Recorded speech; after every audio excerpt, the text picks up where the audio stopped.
नमस्कार। अभिनव कहानियाँ में आपका स्वागत है। हमारी आज की कहानी है सहन शक्ति। पता नहीं कहाँ से लाती है इतना धैर्य। सबसे छोटी है और कितनी चुलबुली थी बचपन में। माँ की लाडली भी तू ही थी।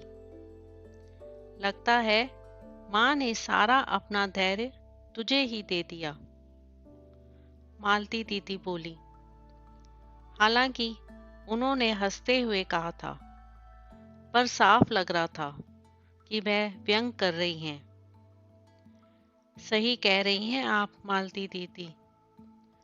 बचपन की हमारी छोटी अब एकदम गंभीर और समझदार भी हो गई है।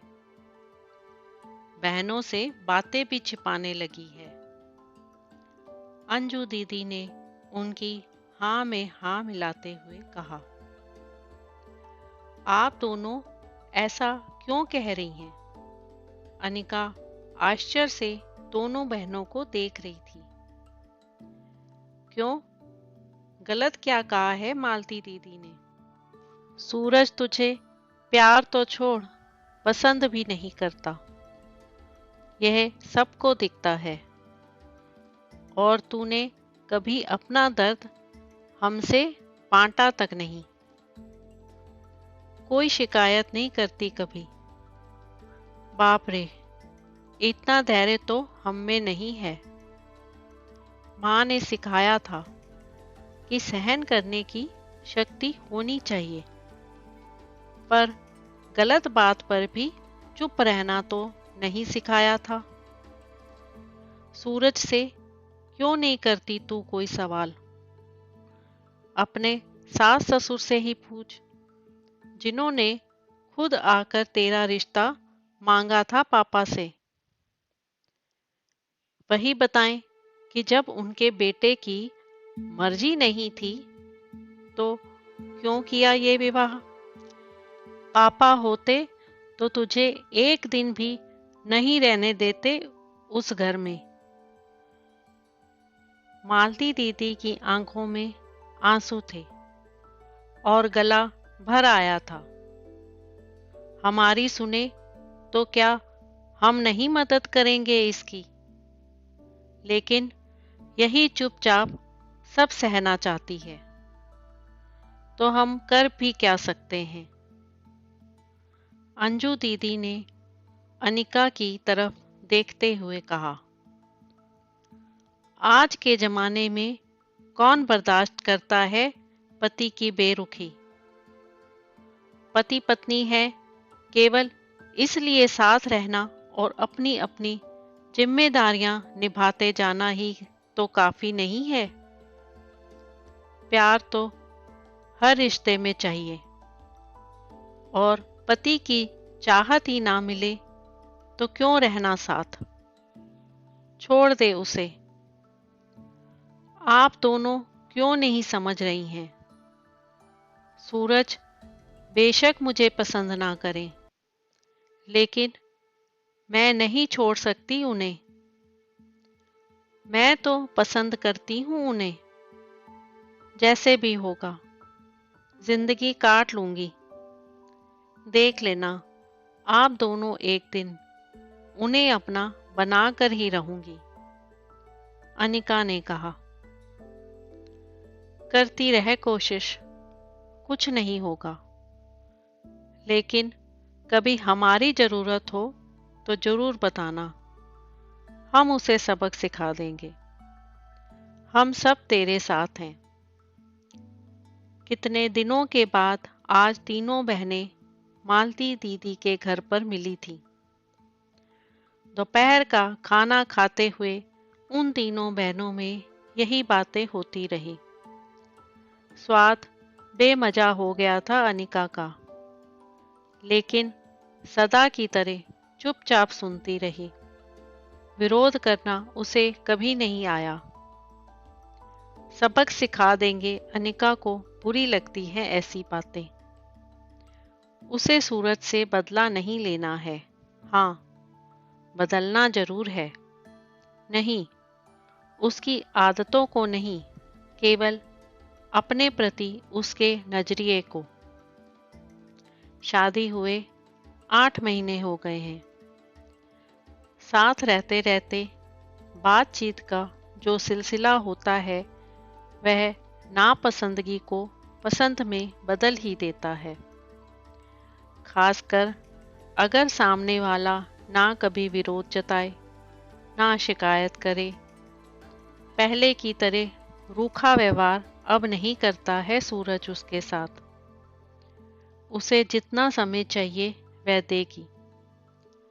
कोई जल्दी नहीं है अनिका को।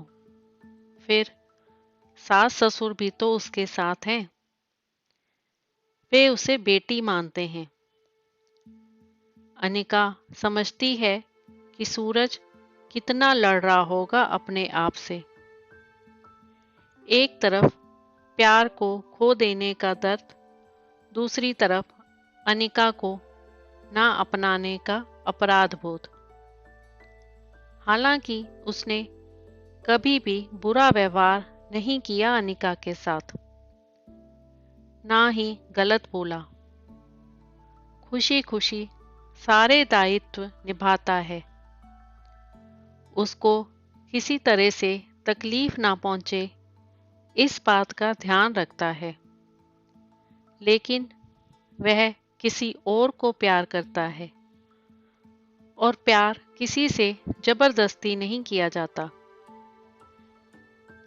अनिका को विश्वास है कि सूरज एक दिन उसे जरूर अपनाएगा। इसलिए बिना उलाहना दिए पत्नी और बहू के कर्तव्य निभाती है अनिका। सूरज भी सब समझता है। सही तो नहीं कर रहा वह अनिका के साथ। अनिका उसका बहुत ख्याल रखती है। उसकी खुशी के लिए कुछ भी कर सकती है। ऐसा जीवन साथी पाकर उसे अपने भाग्य को सराहना चाहिए और झूठ नहीं कहेगा। सबके सामने बेशक वह उसकी तारीफ ना करे, पर जब अपने मन को टटोलता है तो अनिका में चाह कर भी वह कोई कमी नहीं ढूंढ पाता है।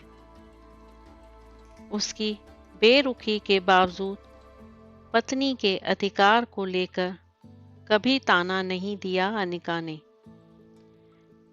धीरे धीरे सूरज को महसूस हो रहा है कि अनिका उसे अच्छी लगने लगी है। जब वह उसके आसपास होती है तो उसे अच्छा लगता है। अनिका उसके आसपास बहुत सहजता से बनी रहती है। पीछे कितना बीमार हुआ था। दिन रात देखभाल करती रही और एक बार भी माथे पर बल नहीं पड़े। थकती तो वह भी होगी, जताती क्यों नहीं। तुम मेरी आदतें बिगाड़ रही हो, मेरे सारे काम करती हो, कितना धैर्य है तुम में। एक दिन सूरज ने अनिका से कहा।